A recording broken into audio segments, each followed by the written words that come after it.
Good day, my name is Dwayne Nunez. I'm a project manager with the Land Settlement Agency, and we are here in Factory Road, Diego Martin, where we are currently looking at some of the infrastructure projects which we are engaged in the area.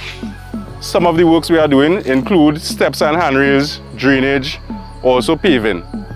This job currently is one of the jobs that we are currently in the first phase of continuing these steps and handrails, which would help the challenges associated with persons being able to access their homes.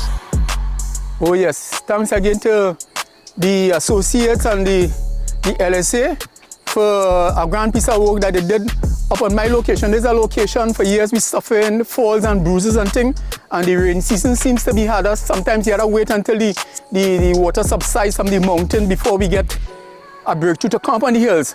But with this piece of improvement here, where these steps, as they could see, probably it couldn't be better.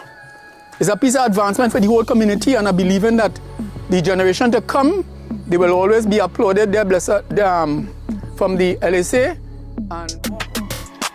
Good afternoon. I am Jasmine Benjamin, a Community Development Officer at the Land Settlement Agency, and I am responsible for the community development aspect of the agency's work in this area. Today, we are at the site of one of the projects we are doing in Factory Road. This project is our Urban Upgrading and Revitalization program.